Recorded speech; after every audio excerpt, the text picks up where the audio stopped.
सच्चिदानंद भगवान की जय।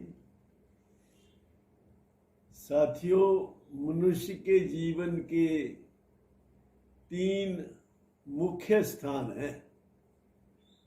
सबसे पहले गर्भाधान, और दूसरा है मकान, और तीसरा है शमशान। इन 3 स्थानों में से हर कोई गुजरता है। अब देखो, अपने अपने जीवन में विचार करो कि एक स्थान से तो आए हुए बहुत दिन हो गए। गर्भाधान, गर्भ से आए हुए बहुत दिन हो गए। एक से आए हुए बहुत दिन हो गए, दूसरे में आए हुए बहुत दिन हो गए, मकान में आए हुए भी बहुत दिन हो गए, और तीसरा है शमशान। उसमें जाने की अब तैयारी है, उसमें जाने की बारी है, उसके लिए करनी तैयारी है। तो एक जगह ऐसी जिसमें ये शरीर बनता है, गर्भाधान, और मकान में पलता है। मकान से दुकान, दुकान से कोई भी कार्य करने का स्थान, इस जगह चलता फिरता रहता है।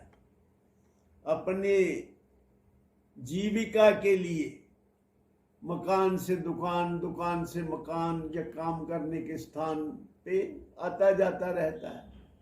और तीसरे की खबर ही नहीं रहती इस चक्कर में कि यहाँ से शमशान को भी जाना है, उसकी भी तैयारी करनी चाहिए। अब सभी में हम आते जाते हैं, सभी के साथ ही ये होता है। जो शमशान में मुर्दे को ले जा रहे हैं, वो मुर्दा भी किसी वक्त मानव था। वो भूतपूर्व मानव है, अब का मुर्दा वर्तमान का।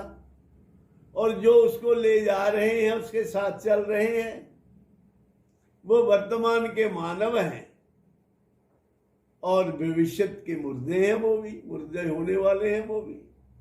तो ये ऐसे संसार का क्रम चलता रहता है। तो करना क्या है कि मानव से मुर्दा बनने की संज्ञा को प्राप्त होने से पहले तैयारी कर ले। तैयारी क्या करनी है? तैयारी ये करनी है कि इस बात को जान ले कि हम इस शरीर में क्यों आए, ये शरीर हमें क्यों मिला है। देखो, ऐसा मानते हैं कि 84 लाख जोनियां हैं, 84 लाख शरीर हैं, 84 लाख किस्म के शरीर हैं।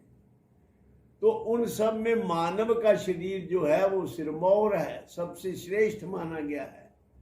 इसकी श्रेष्ठता, इसकी विलक्षणता, इसकी उत्तमता क्या है? वो ये है कि हम जन्मते हैं, मरते हैं, जन्मते हैं, मरते हैं।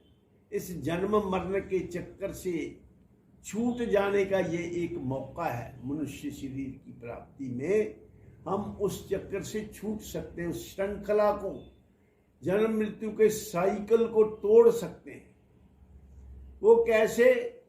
वो उसके लिए गीता जी में 3 तरीके बताए गए हैं। एक तो भक्ति मार्ग है, ज्ञान मार्ग है, और कर्म मार्ग है, या भक्ति योग, कर्म योग और ज्ञान योग, ऐसे कह सकते हैं।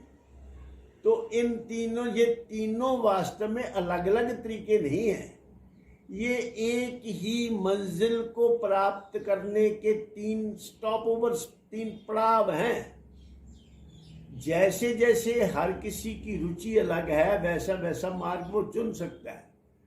कुछ लोग बुद्धि प्रधान होते हैं, बाल की खाल उतारने वाले होते हैं, उनके लिए ज्ञान मार्ग है।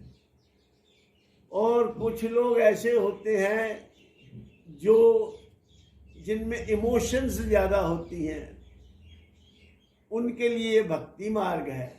और कुछ कर्मठ लोग होते हैं जो आराम से बैठ नहीं सकते, उनके लिए कर्म योग का मार्ग है। तो हम ये तीनों मार्गों की चर्चा क्रमशः करेंगे। तो अंत में करना क्या है? अंत में तो ज्ञान से ही मुक्ति होती है। मुक्ति है क्या, इस बात का थोड़ा सा विचार कर लें। मुक्ति है ज्ञान का फल, यथार्थ बोध का फल। जो चीज जैसी है उसको वैसा देख लेना, ये ज्ञान है। और जो जैसा नहीं है वैसा ना देखकर उसको गलत देखना अज्ञान है। अब हम अज्ञान में जी रहे हैं। अज्ञान में इसलिए जी रहे हैं कि हम जो वास्तव में हैं वैसा हम अपने आप को नहीं मानते। हम वास्तव में आत्मा है। आत्मा मीन्स हमारा अपना आप जो है वो शरीर नहीं है। शरीर हमें मिला हुआ है, गर्भ में शरीर हमें मिला।